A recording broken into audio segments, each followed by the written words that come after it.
ভাষায় একটা কথা আপনারা জানেন যে ঘরের ইন্দুর যদি বেড়া কাটে, এই বেড়া ভাই আপনি কোনোভাবেই টিকাইতে পারবেন না। তো ইরানের জন্য এই মুহূর্তে সবচেয়ে ক্রিটিক্যাল একটা সিচুয়েশন হচ্ছে ঘরের ভেতরে ইঁদুর কাড়া। তবে দিন শেষে চীনের সহযোগিতায় এই ইঁদুরদেরকে আইডেন্টিফিকেশন করার জন্য একটু রাস্তা পেয়েছে ইরান। এক্ষেত্রে আমি চীনকে ধন্যবাদ দেই, কারণ এই মুহূর্তে সারা পৃথিবীতে আমেরিকার পরে বা আমেরিকা থেকে অনেক দিকে এগিয়ে গেছে চীন। গোয়েন্দা তথ্য, এই ধরেন ঘরের ইঁদুর চিহ্নিতকরণ তথ্য, সামরিক শক্তি সবকিছু মিলিয়ে। আর চীনের সাথে ইরানের যেহেতু একটা ভালো সম্পর্ক আছে, সেই ক্ষেত্রে চীনারা একটা সাপোর্ট দিয়েছে।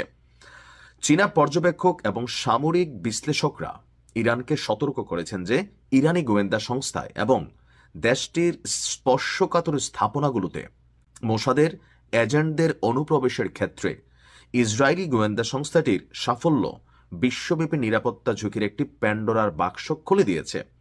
বেইজিং বিশ্বাস করে ইরানে ইসরায়েলের এজেন্ট স্থাপন এবং ভেতর থেকে দেশটির বিমান প্রতিরক্ষা, রাডার সিস্টেম নিষ্ক্রিয় করার ক্ষমতা গোয়েন্দা যুদ্ধের একটি নতুন ধরনকে সামনে নিয়ে এসেছে। অর্থাৎ গত বছর যেই ঘটনাটা ঘটল, এর বিরুদ্ধে ইরানকে সতর্কতা অবলম্বন এবং ইরানের জাতীয় নিরাপত্তা ব্যবস্থাকে শক্তিশালী করা জরুরি হয়ে পড়েছে।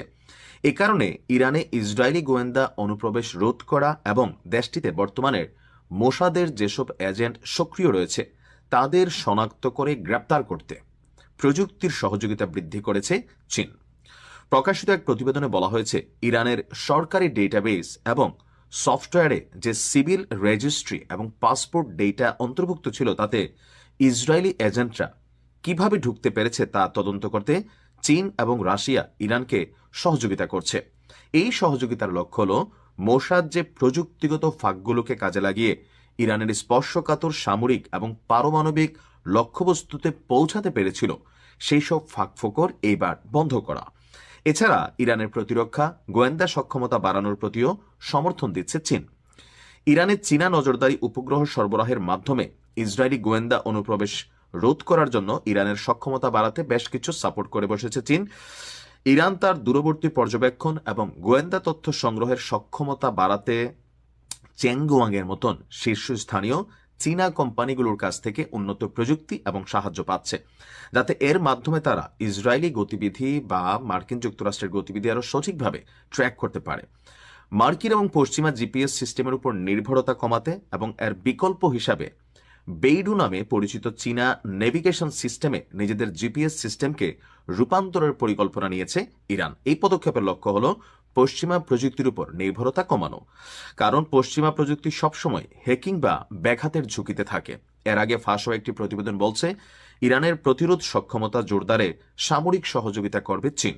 এই লক্ষ্যে দেশটির ব্যালিস্টিক ক্ষেপণাস্ত্র অস্ত্রাগার পুনর্নির্মাণ এবং ইসরায়েলি অভিযানের পর কঠিন জ্বালানি উপাদান ও নির্দেশিকা ব্যবস্থা সরবরাহে সহায়তার জন্য ইরানের সাথে একটি চুক্তি করেছে বেইজিং। অর্থাৎ ভিডিওটা অনেক লম্বা হয়ে যাবে, আমি পুরো প্রতিবেদন পড়তে গেলে শর্টকাটে যতটুকু আপনাদেরকে বোঝাতে পেরেছি সেটা হচ্ছে যে ইরানের বিশ্ব এখন কিন্তু প্রযুক্তির ফাঁকফোকরে চলে। এই যে ধরেন বাংলাদেশের জামাত আমিরের এক্স হ্যান্ডেল হ্যাক কইরা কি একটা অস্থির ঘটনা ঘটাই দিল, তো তার মানে বুঝতে পারছেন যে প্রযুক্তি যদি মিসলিডিং হয়ে যায় কোথাকার পানি কোথায় গড়ায়।